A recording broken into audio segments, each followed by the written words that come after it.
Me dijo, puedes así hacer tus cosas aquí si quieres. Empecé a poner canciones de él porque más las tenía en mi mente. Durante décadas, los fanáticos se han preguntado, ¿qué pasó con ese segundo álbum que desapareció sin dejar ni rastro? ¿Cuál fue el verdadero choque entre él y Juan Gabriel, más allá de lo que conocemos? ¿Por qué su relación, tan pública con Graciela Beltrán, terminó de golpe y sin explicaciones? Hoy, Lorenzo se sienta frente a la cámara y por fin cuenta todo. Se sincera sobre las presiones oscuras que habitaban tras bambalinas, decisiones extremas que tomó para proteger lo suyo, y esos rumores que jamás pensó que tendrían que enfrentar. Nada de montajes ni guiones, solo la verdad cruda, simple y largamente esperada. ¿Un encuentro fortuito, o era el destino? Porque cuando Lorenzo, apenas un adolescente, ganó Juguemos a Cantar en 1981, con sus ojos verdes y una voz de tenor imposible de ignorar, el mundo de la música cambió para siempre.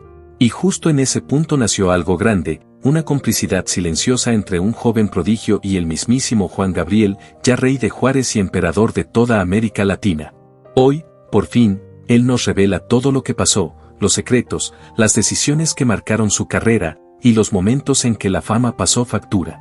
Prepárate, lo que vas a escuchar no es solo un testimonio, es la confesión que todos esperábamos. No te lo vas a querer perder. Cuando pienso en cómo nuestras vidas se cruzaron, admito que quizá nada habría sucedido si no hubiera sido por ese encuentro casual en un centro comercial de Ciudad de México. Recuerdo perfectamente, estaba yo, mi mamá, mis hermanas, paseando por el mall, cuando de pronto él nos vio, y sin dudarlo nos invitó a su mesa. Un gesto tan simple, y sin embargo, aquel fue el inicio de algo que ninguno de los dos habíamos imaginado. Lo que muchos desconocen es que ya existía un vínculo antiguo, una especie de deuda que Juan tenía con mi familia. En los años 70, antes de ser el divo que todos conocemos, él se ganaba la vida en los bares de Juárez. Fue Amador Sánchez, Tani Moore, mi padre, quien primero creyó en el talento de ese joven, y años después, cuando Juan se consolidó, él me tendió la mano, por gratitud, por lealtad. Lo que vino después fue mágico. Las invitaciones llegaban sin aviso.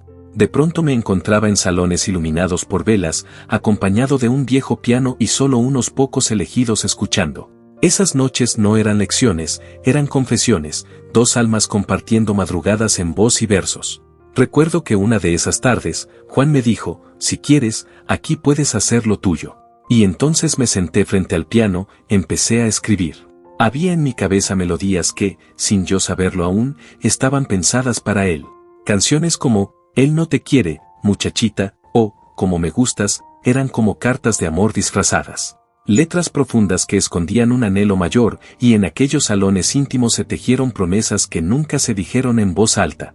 Nuestra cercanía creció lejos de cámaras. En Cancún, alquilaba villas frente al mar para protegernos del ojo público y los paparazzi. El personal recuerda esas cenas en salas privadas, las bromas en voz baja, las miradas que se prolongaban más de lo habitual. Parecían hermanos, pero más cercanos, me contó un exgerente. Públicamente siempre hablé de amistad, de respeto y de colaboración artística. Pero el secretismo alimentaba los rumores. ¿Por qué un hombre tan celoso de su privacidad abriría las puertas de sus retiros solo por un joven cantante? ¿Qué vínculo nos unía realmente? En 1987, lancé 12 Rosas, una balada que se convirtió en mi emblema. Fue grabada en RCA CDMX, con Juan dirigiendo cada acorde y orquestada por Pedro Ramírez. La primera vez que escuché la mezcla final, lágrimas recorrieron mi rostro, nunca me había sentido tan expuesto. Él estaba en la cabina, sonriendo. Entonces entendí que esa canción nos pertenecía a los dos. 12 Rosas, se disparó, número 1 en México, 6 semanas en la cima en Argentina, top 5 en las listas latinas de Estados Unidos. Los críticos alabaron su sinceridad y su grandeza cinematográfica, pero en el entorno se decía que Juan sintió una punzada de envidia, porque esa canción, que no llevaba su firma, estaba eclipsando muchas de las suyas. Aún así, redobló su apoyo, organizó especiales en televisión, escribió notas en el disco llamándome la voz más pura de mi generación e incluso prestó su coro. Y no fue todo. Ese mismo año, Juan compuso, Como de cuándo y por qué, una declaración velada. La letra, cargada de expectación, si nunca me has dado tu amor, ¿por qué todavía espero? Estaba menos para radio pop y más para el corazón de alguien, interpretada en una noche de insomnio en su villa en Cancún. Él tarareaba, yo lo escuchaba en silencio, y en una servilleta me dejó las últimas líneas. ¿Hablo aquí de un flechazo íntimo? Otros lo aseguran. Los fans imprimieron camisetas con la frase «¿Por qué espero?», convencidos de que en esas canciones se ocultaba un sentimiento que solo nosotros entendíamos. Y así fue, colaboramos en 2 canciones más, Si Nunca y Te amo a pesar de todo, con puentes hablados, falsetes, secretos suspendidos entre notas. Críticos notaron una química natural, es como si compartieran un secreto que solo ellos entienden. Pero los ejecutivos comenzaron a preocuparse. Memorandos internos advertían que demasiada intimidad podía dañar la imagen limpia que yo cultivaba. Se rumora que incluso cancelaron una sesión fotográfica por voluntad de Juan, intensificando las sospechas de que nuestra relación era mucho más que profesional. Hoy, a mis 55 años, quiero contar toda la verdad, sin adornos, sin miedo, resaltando esa mezcla de amistad, afecto y posibles confesiones ocultas. Y ahora, por primera vez, confieso lo que muchos ya suponen. Nacía una alianza secreta, una deuda no escrita. Décadas más tarde, esa deuda se pagaría, con creces. La canción tocó algo profundo, incluso en Juan. Él la escuchó y no solo sintió admiración, sintió memoria. Reconoció ahí la sombra de su viejo mentor. Y como si el destino le hablara, tomó una decisión. Lorenzo no es un artista más. Él es familia. A partir de ahí, todo cambió. Otra vez mi recuerdo brillará con más. Juan Gabriel lo invitó a sus retiros privados en Cancún, le abrió su estudio personal, le mostró letras que nunca había compartido con nadie. Empezaron a escribir juntos, a grabar en secreto, a compartir no solo música, sino confesiones que no caben en una canción. Una noche me dijo, tu papá me salvó la vida. Ahora me toca a mí ayudarte a ti, recuerda Lorenzo. Pero ese acercamiento tan íntimo empezó a incomodar a los de arriba. Aquí tenían a su próxima estrella pop, limpio, joven, con mirada angelical, y ahora estaba demasiado cerca de un hombre que, aunque venerado, siempre arrastró un aura de misterio, porque Juan Gabriel, tan celoso de su privacidad, se había obsesionado con ayudar a Lorenzo. ¿Qué había realmente entre ellos? Cuando el segundo álbum de Lorenzo, coescrito y producido en su totalidad por Juan Gabriel, estuvo listo para su lanzamiento en 1989, el pánico se apoderó de los despachos. Un memorando filtrado a la prensa decía con frialdad, no podemos permitir que la imagen de Lorenzo quede opacada por el misticismo de Juan Gabriel. Así, el disco fue archivado, sin explicaciones, sin comunicado. Una obra completa, enterrada por miedo al que dirán. Pero lo que nadie pudo enterrar fue lo que ese disco representaba, la historia de 2 generaciones unidas por un gesto de fe. El legado de un padre que vio talento donde nadie más lo vio, y un ídolo que jamás olvidó de dónde venía. El álbum, que habíamos titulado Dime por qué, era el proyecto más personal que había hecho. Cada canción tenía mi alma. Cada nota estaba pensada con la misma intensidad con la que uno respira antes de saltar al vacío. Pero entonces empezaron las órdenes que nunca se decían en voz alta, solo se ejecutaban. Limiten las apariciones conjuntas, no saturen el sencillo, eviten atención no deseada. Los especiales de televisión que ya estaban confirmados para siempre en domingo, cancelados sin explicación. A las estaciones de radio se les pidió suavemente que le dieran prioridad a otros artistas. Y yo, atrapado en medio, veía cómo lo que debía ser mi momento cumbre se volvía invisible ante los ojos del público. Un director de programación me lo confesó años después, fuera de micrófonos. Nos ordenaron no empujar demasiado tu sencillo. Dijeron que era para protegerte, pero todos sabíamos lo que realmente estaban evitando. Lo que evitaban era el subtexto, las miradas, los rumores, que la gente pensara que entre Juan Gabriel y yo había algo más que música. Dime por qué late mi voz cuando pienso en ti, ese coro era mío, pero parecía que les asustaba lo que podía significar. No era explícito, pero era sincero. Y eso, al parecer, era demasiado. Los fans, en cambio, lo entendieron de inmediato. Clubes de admiradores en Monterrey, Guadalajara, Ciudad Juárez, empezaron campañas de cartas exigiendo que RCA nos diera el trato que nos habíamos ganado. En la radio, algunos locutores filtraron grabaciones inéditas, versiones que nunca debieron salir del estudio. Y el rumor creció, el disco perdido de Lorenzo. Un locutor lo dijo al aire sin filtro, es el mejor álbum que nunca vas a escuchar. Hubo cassettes piratas, intercambios clandestinos en conciertos. Gente que cantaba letras que nunca se habían emitido oficialmente. La industria quiso silenciarme, pero lo único que logró fue volverme mito. Y con eso vino el precio. Muchos dicen que fue una campaña encubierta. Ejecutivos de nivel medio intentando salvar una imagen pública demasiado limpia para mezclarse con el aura intensa y enigmática de Juan Gabriel. Yo lo viví desde dentro.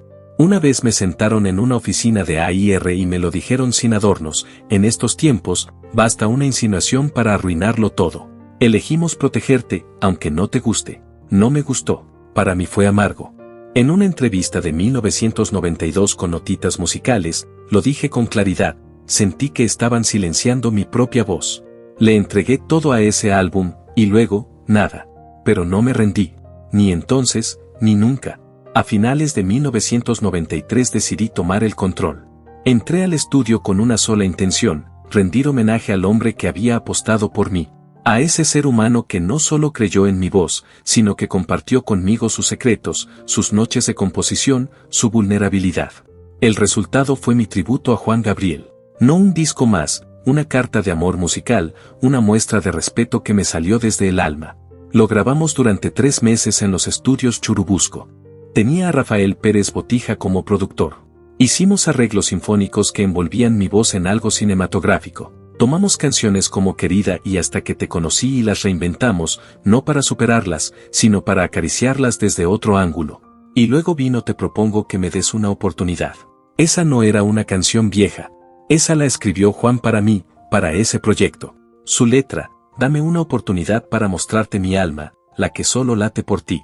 Muchos dijeron que parecía un mensaje oculto. Yo nunca confirmé nada, pero tampoco lo negué. Para mediados de 1994, el álbum ya era disco de oro.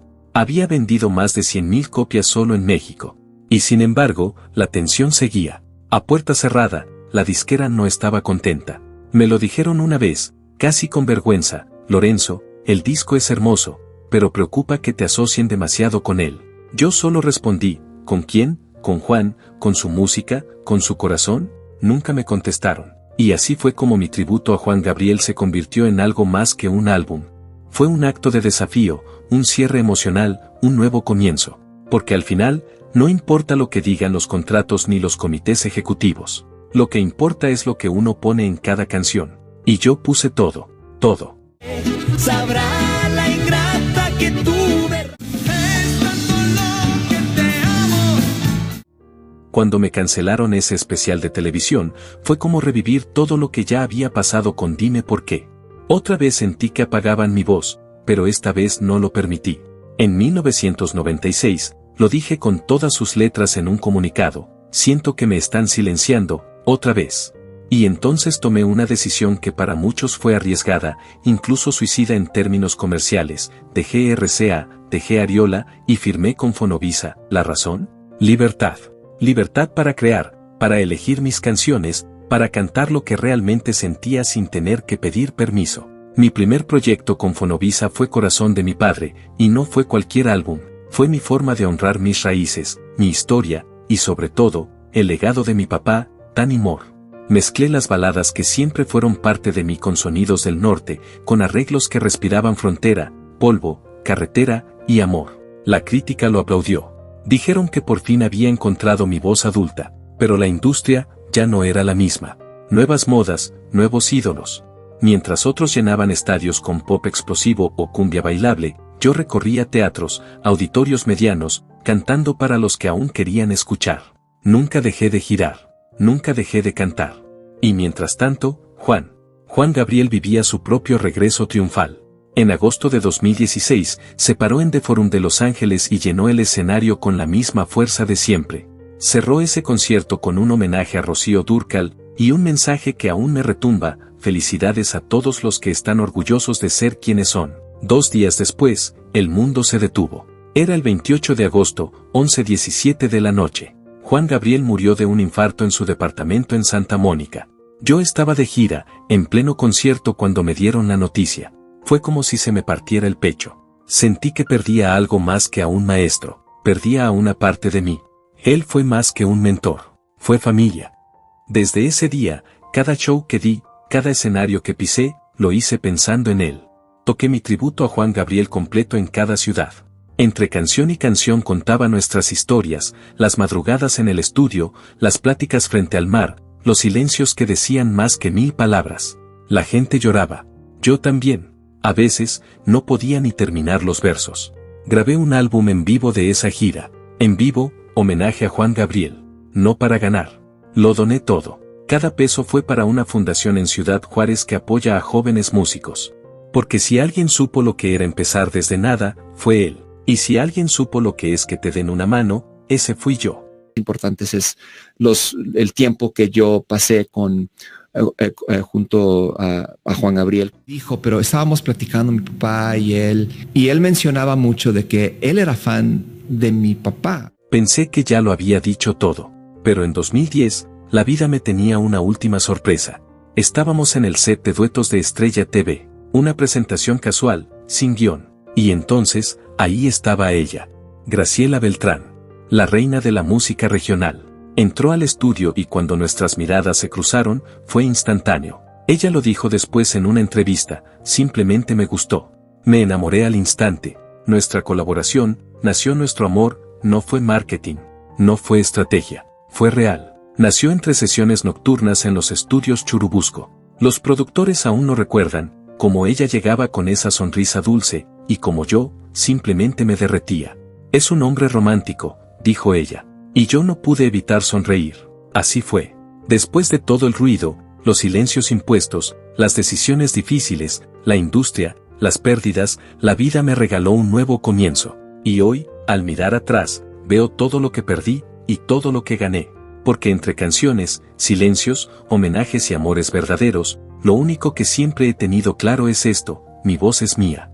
Y nadie más va a callarla. 12 rosas fue el principio de todo, confesé una vez, con una sonrisa que todavía me sorprende. Graciela me lo dijo sin rodeos, esa canción me tocó el alma. Y fue ahí donde todo empezó. Yo ya estaba harto de las estrategias de marketing disfrazadas de sentimientos, de esos romances prefabricados para vender discos o titulares. Pero con Graciela, fue diferente, había verdad, había complicidad. No necesitábamos ensayar las emociones. Bastaba con mirarnos. Cuando grabamos Nació Nuestro Amor, no fue solo un dueto. Fue una conversación íntima, en forma de canción. Nuestras voces se entrelazaron sin esfuerzo, sin edición excesiva, sin maquillaje emocional. Era puro sentimiento. Y claro, apenas salió el tema, los paparazzi se lanzaron como moscas a la miel. Nos seguían desde Ventaneando hasta Despierta América. Que si una mirada en una cafetería en Polanco, que si un abrazo en el lobby de un hotel. Todo era noticia. Cada gesto se volvía portada. No fue fácil, pero lo manejamos con elegancia. Recuerdo haber dicho en una entrevista, esto es distinto porque fue real. Graciela y yo decidimos compartirlo. No nos lo inventaron. Y por eso, cuando terminó, también dolió de verdad. Sí, fue duro. La gente quería respuestas. Querían drama. Pero no había escándalo. Solo 2 artistas que se quisieron bien y luego tomaron caminos distintos. Y a pesar de los focos, nunca sentí que su cariño fuera actuado. Era genuino, natural, como tiene que ser. El público lo sintió también. Nació Nuestro Amor subió en las listas, no por campaña, sino por la conexión que transmitía. Las redes se llenaron de mensajes de fans diciendo que por fin me veían feliz. Y lo estaba. Ella lo dijo después en Escándalo TV, con esa sonrisa que siempre iluminaba el set. Estaba muy feliz en esa etapa. Todo iba muy bien. Yo tenía 41, ella 35. 2 carreras ya formadas. Pero juntos, éramos simplemente 2 personas descubriendo algo nuevo. Sin etiquetas. Sin presiones. Claro, hubo quien quiso revolver las aguas. Que si Graciela era solo una pantalla. Que si mi amistad con Juan Gabriel había dejado secuelas emocionales. Rumores. Especulaciones. Siempre las hay. Incluso mi disquera me propuso, ¿y si usamos eso? ¿Y si generamos algo de polémica, como hace Luis Miguel? Mi respuesta fue firme, no. Yo no juego con eso. No me invento vidas. No me vendo así. En Notitas Musicales lo dije claro, fue una buena decisión no vivir del escándalo. Porque esto era real. Nunca quise dar más de lo necesario. Nunca busqué atención extra. Lo que viví con Graciela, fue nuestro. No de las revistas. Y cuando llegaron los rumores más fuertes, incluso sobre mi sexualidad, no me escondí. En los premios Palmas de Oro de 2012, lo dije con calma, sin rodeos, soy heterosexual. Sí, hubo rumores. Pero no me afectan. Tengo amigos de todos lados y los trato con el mismo respeto. Porque uno nunca sabe lo que vive el otro. Sé que mucha gente esperaba un escándalo, pero no lo hubo. Porque lo nuestro fue auténtico. Graciela y yo nunca jugamos a las revistas. Vivimos lo que teníamos, lo disfrutamos y lo cuidamos mientras duró, dije una vez cuando me preguntaron por ese capítulo. Cuando comenzaron los rumores de ruptura, no hubo comunicados dramáticos, ni exclusivas llorando frente a cámaras. Solo silencio. Y a veces, ese silencio dice más que cualquier titular. Recuerdo que lo único que dije fue, a veces el amor te enseña más en su final que en su comienzo. Y lo sostengo, porque aprendí mucho. De ella, de mí, de lo que somos cuando bajan las luces y se apagan los aplausos. Graciela nunca dejó que el ruido externo nos tocara. Cuando le preguntaron si los rumores la afectaban, respondió con algo que todavía me conmueve: el amor no se trata de lo que diga la gente. Yo sé lo que tuvimos y con eso me basta. Esa confianza, esa seguridad, construyó un vínculo fuerte. Un vínculo que, por un tiempo, parecía irrompible. Y sí, terminó. De forma discreta, como empezó. Sin escándalos, sin gritos. Simplemente, dejamos de caminar en la misma dirección. Nunca di detalles. No por frialdad, sino por respeto. Porque cuando algo ha sido tan real, tan íntimo, no se expone como mercancía. Después de eso, regresé a donde siempre encuentro refugio, la música. Evité las giras masivas, preferí escenarios pequeños, teatros donde pudiera mirar a los ojos a la gente, contarles historias sin tanto filtro. A veces, cuando en una entrevista me mencionan nació nuestro amor, mi voz cambia. Lo sé. Hay una pausa, una suavidad. No porque duela, sino porque fue especial. Aprendí que la vulnerabilidad no es una debilidad, dije en una de esas charlas. Compartir tu corazón con alguien, esa es la canción más grande que puedes componer. Y sí, lo fue. Para mí, esa relación no fue un truco publicitario, ni una portada planeada. Fue verdad. Y por eso, se quedó. Graciela siguió con su camino, como debe ser. Siguió grabando, girando, siendo esa voz poderosa que siempre ha sido. En 2015, cuando le preguntaron por mí, respondió con una frase que me dejó sin palabras: me sentí orgullosa de haberlo amado. Fue un capítulo que no borraría. Eso me lo guardo, porque fue dicho desde el alma, como debe ser. Los fans nunca olvidaron.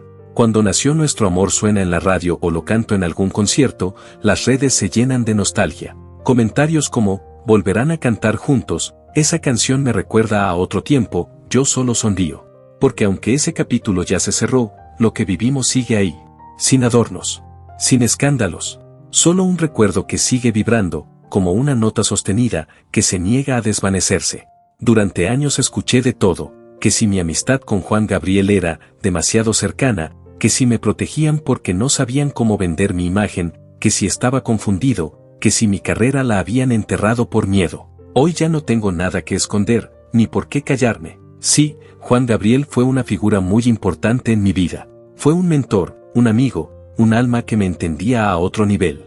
Lo que compartimos fue profundo, verdadero, y lo que haya o no habido entre nosotros solo a nosotros nos pertenece. Pero que quede claro, mi talento no dependía de su sombra. Lo que construí, lo hice cantando con el alma y resistiendo las decisiones de una industria que no siempre supo qué hacer conmigo. ¿Me silenciaron? Sí. ¿Enterraron mi segundo disco? También. Dime por qué era mi obra más personal y la escondieron por miedo a lo que pudiera representar. La canción principal hablaba desde un lugar emocional que muchos no estaban listos para aceptar.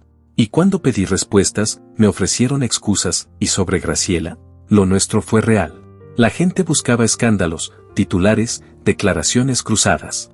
Pero nosotros elegimos algo más raro en este medio, la dignidad. ¿Por qué terminó? Porque a veces dos personas que se quieren también deben dejarse ir. Y a los que preguntan sobre mi sexualidad, les digo, no tengo que probar nada. Soy heterosexual, pero más importante aún, soy un ser humano con respeto por todos. Y si alguien piensa que eso me hace menos artista, no me interesa su aprobación. He pasado mi vida construyendo una carrera basada en integridad, no en rumores. Hoy, con 55 años, no le debo nada a nadie, excepto a mí mismo. A mi verdad. Y esta es. Y ahora te toca a ti. ¿Cuál de todas estas revelaciones te dejó más impactado? La relación secreta con Juan Gabriel, el misterioso álbum que fue silenciado por la industria, o ese amor fugaz pero real con Graciela Beltrán. Queremos leerte. Déjanos tu opinión en los comentarios y abre el debate con otros fans que, como tú, siguen sintiendo la música de Lorenzo Antonio. Y si quieres más historias como esta, no olvides suscribirte y activar la campanita. Aquí, cada detalle importa y cada secreto tiene su momento para salir a la luz.